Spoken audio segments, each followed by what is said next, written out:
Hi there again. Welcome to CITAM ChurchOnline Youth Cafe. My name is Linda Mwaniki. In the last video, we looked at some of the things that these two people, Allencia Ongeti and Mutua Matheka, have gone through in discovering their God-given skill, in nurturing their God-given skill, and even apprenticeship. Today, we'll be talking about some of the obstacles that they faced and how were they able to curb them. Welcome to this discussion.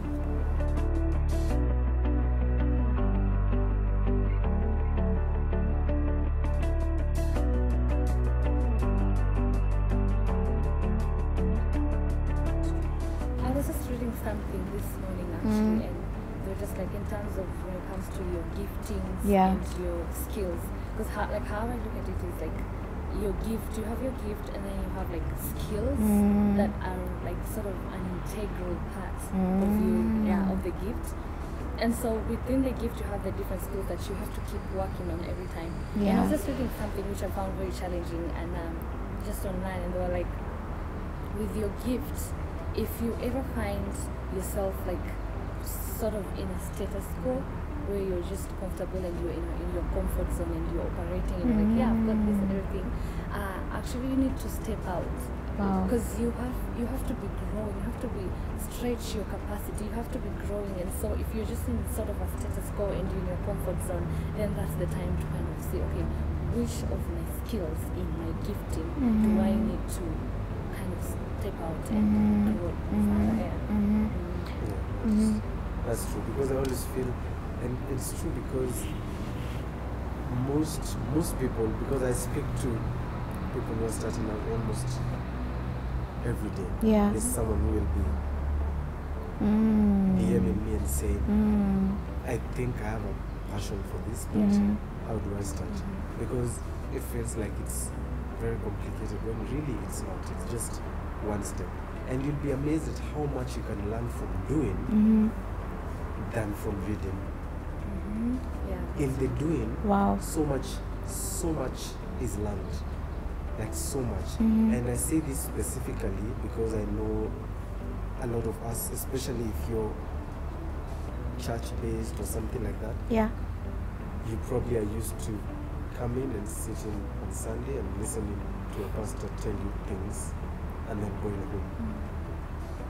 And that being different from seeing it differently from our gifts and skills and all that.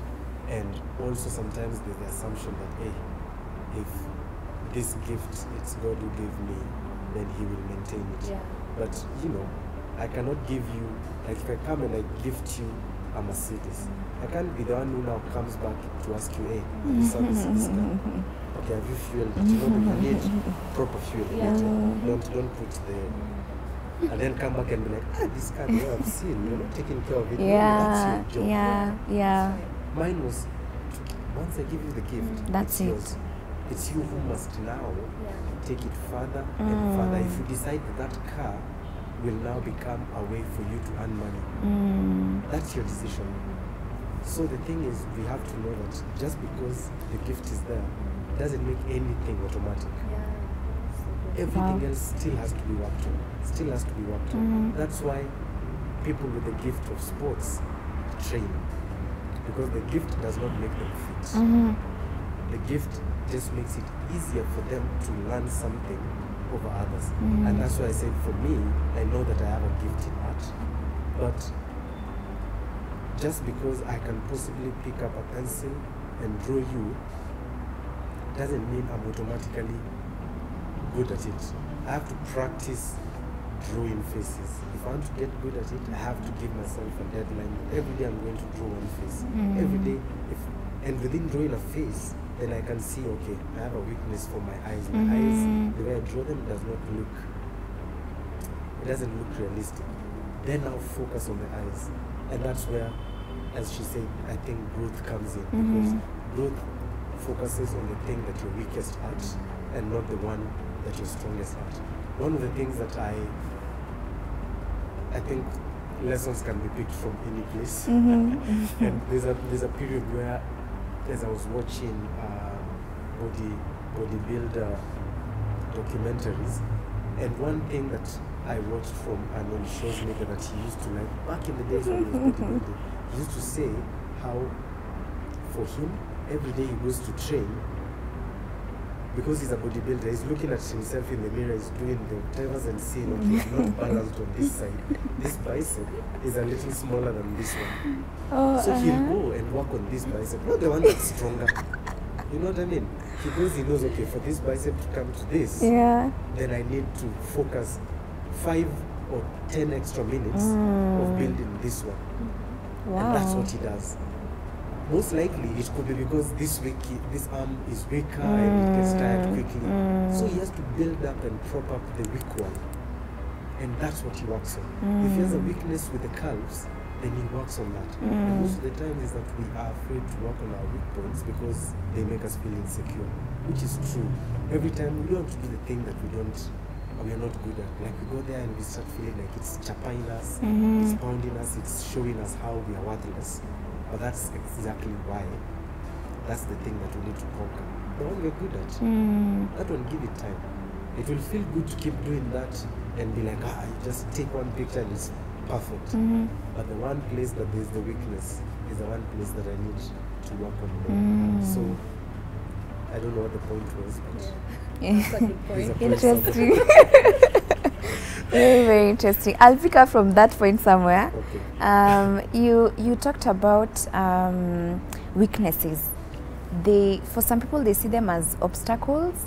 I'd like us to talk about some of the obstacles that you guys faced when you are discovering your skill, your God-given skill, in whatever it is that God had positioned you.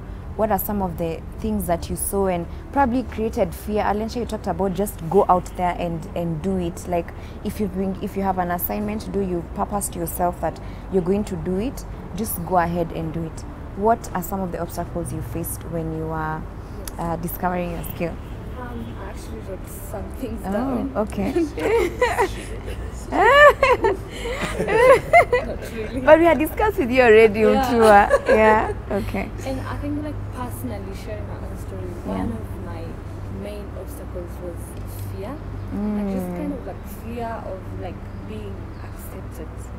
Oh, okay. Like, it's kind of because so you've been doing this other thing, and then you want to step into this other thing where so you've got to know people around that sphere and everything, and maybe they've been doing this together for a long period of time, so you have to come in, and so you're like, okay, am I going to fit in, or even just thoughts of like, am I even going to be good enough, you know, am I going to match up to what these guys do, or everything, stuff like that. And so that was one for me, just fear of stepping out and without fitting and be accepted.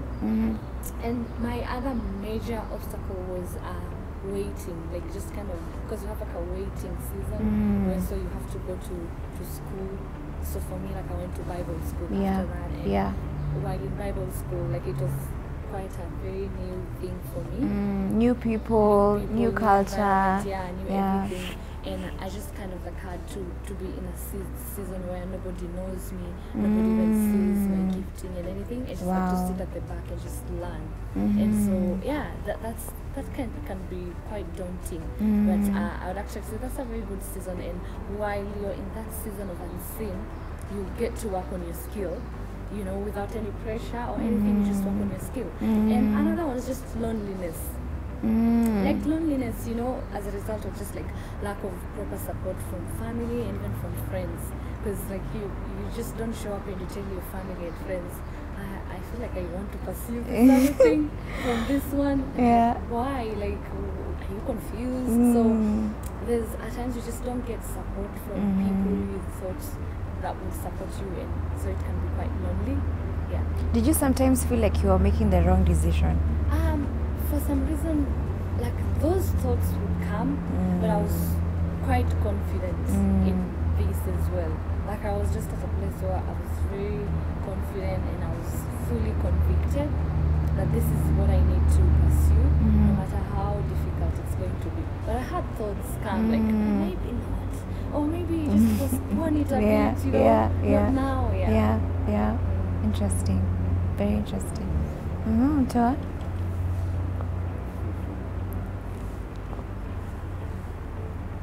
What is about?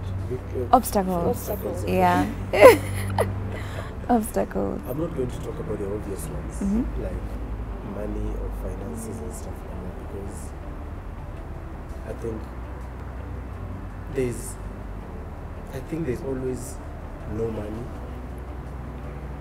But then, for most of us, if we actually look at where we spend our money, we'll find that we spend our money in places that are unnecessary, whilst claiming that we have a passion in this other side. And this is me included. Even till now, I will think I probably need to get a new lens for this and this, and at the same time I will think that, hey, it will be nice to go out and have dinner at this expensive place and spend so much money that will go like into a tenth or a quarter of what the lens will have cost.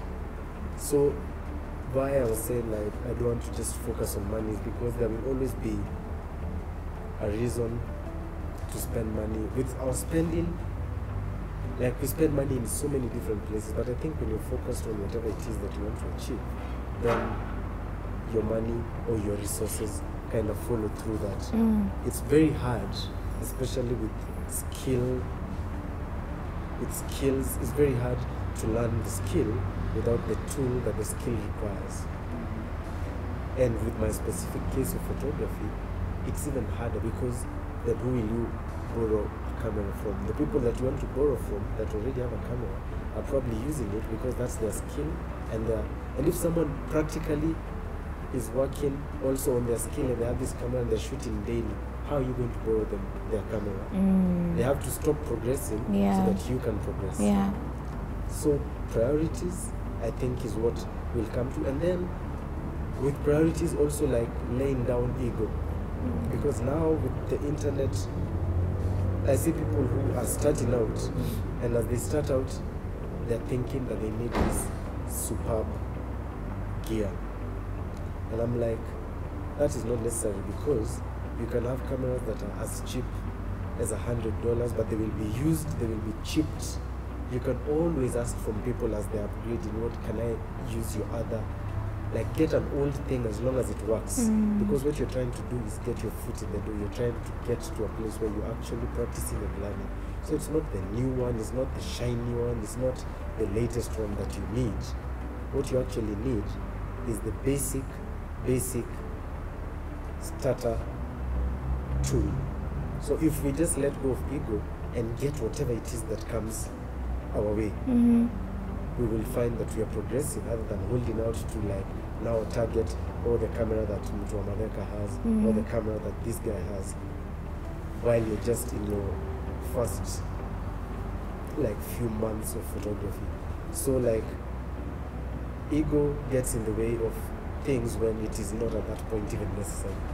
Like, I mean, if you develop your ego after a few years where you've actually done work that is worthy, makes sense. You will be like, okay, I have a reason to have like a big ego, makes sense. But you know, when you've just started, there's absolutely no reason. So that's the money one that I didn't want to talk about. Now it might have taken me off my other path. Challenges, yes. So it's called being a guy. Multitasking. It's such a problem. Don't ask that another. So anyway, so when I was quitting my job to jump into photography, a lot of changes were happening in my life at the time. And then there's this feeling that, am I even ready for this step that I'm jumping into? And then I remember asking myself, but when I'm actually ready, what will that look like? Am I able to define right now what readiness looks like? And I couldn't. So since I couldn't define what I needed to be ready, like what I needed to happen for me to feel ready, I had to say, you know what, then I probably won't even know when I'm ready. So who tells me that I'm not ready right now? I got into it. And then after getting into it, sometimes are good, sometimes are not. And with the times that are not, then you're always wondering, are they not good? Is it not working because I'm not exerting myself enough? Or is it not working because people are not interested? And then there's feelings of self-doubt that always come in, and those, I don't know if they ever end. Maybe they change from person to person. But even now, I'll be thinking of projects, and I'm wondering whether these projects are even worth focusing time on. Like, will they change people's perceptions? So the challenges change. Like in the beginning, it's just about this project that I'm doing. Will I be able to even photograph it well? And then as we go on now, it's about the meaning of the project. Is it something that says something that is worthwhile? Does it have a message that is relevant? And so for me with my work, I'm always having to look at it and thinking, is it even worthwhile? Should I even be bothering doing something like this? Is it saying anything that is meaningful? And there's always the comparison, which is like the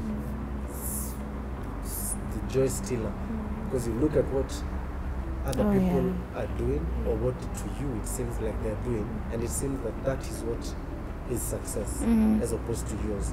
And definitions, I mean, we are in a world now where so many people, TV, the elders that we have, our church pastors, people have defined success so differently, and it's also up to us to define what success looks like for us. And whatever we define it as might end up being very different from what the pastor has said. It might end up being very different from what our leaders, our parents have said. But we have to trust that what will feel like success to us is what we need to chase. And so in our work, in our lives, and things like that, that uncertainty, that being unsure, for me, I felt like is probably my biggest cripple, and it still is. I really don't think that ends. I've been shooting 8 years, and I've felt uncertain about things and about my work in every single stage, but in different ways. And I don't think that feeling ever ends. When I read about people who are been shooting 20 years, they still have their own uncertainty, but it's different. Like the things they're uncertain about, I'm like, I wish I was uncertain about things at that level, but I'm uncertain about things at my level. So I embrace my process. The feeling of uncertainty, I've embraced it too, because I know that it might not go.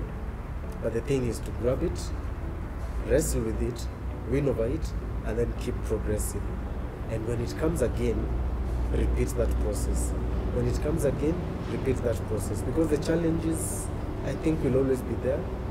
And it will be folly to think that just as we get closer to our ideas of success, that these challenges end. Because even our ideas of success might change over the years. Like what looked like success, you achieve it and you find out, okay, that was success at this level. What does it look like at the next level? And over time, it changes. Over time, what we focus on changes. But hopefully the core does not change. That's what, for me anyway, that's what I pray about. Yeah. So we are picking fear, uncertainty. My next question would be, you've mentioned how you were able to curb that fear. You just let it all in. Like if it's uncertainty, then I'm going to work with it. For you, Allencia, how did you curb out the obstacle of fear? How did you manage it along the way? Look, even today, I still get those feelings of fear. Even today, when I have to step up, step out and do something, I still have those thoughts of fear. It's just that sort of like an anxiety coming of fear. But like I've learned to do it afraid, if that makes sense. Like I just do it afraid. So I'll be like, okay, I need to do this today, and I'm scared or whatever. But I'll just go on and do it afraid. So it's more of, because it's very mental, like, so just learning to kind of know that at the end of the day, everything that we're doing isn't about God. He's placed us here, He empowers us in our different giftings and everything. And so just know, even when I'm afraid, I'm here because of God.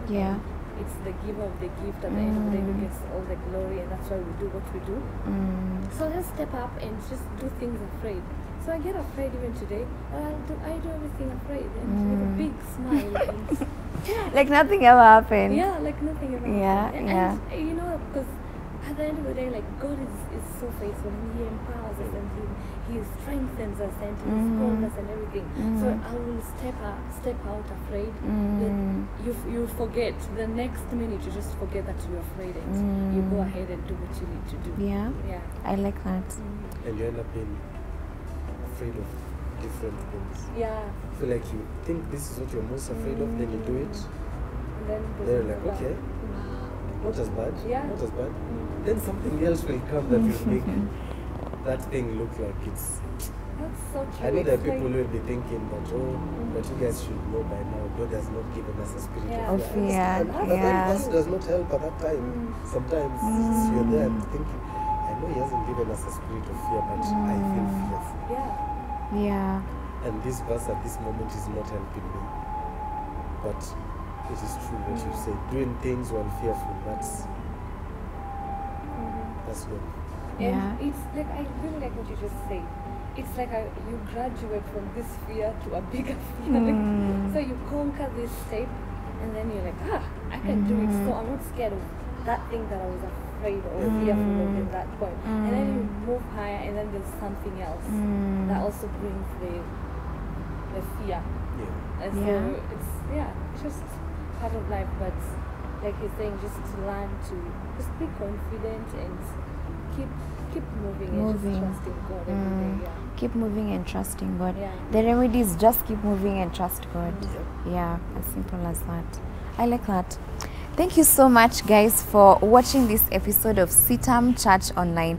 I'm sure you guys have learned quite a ton of stuff. Myself, I have also learned quite a couple of things.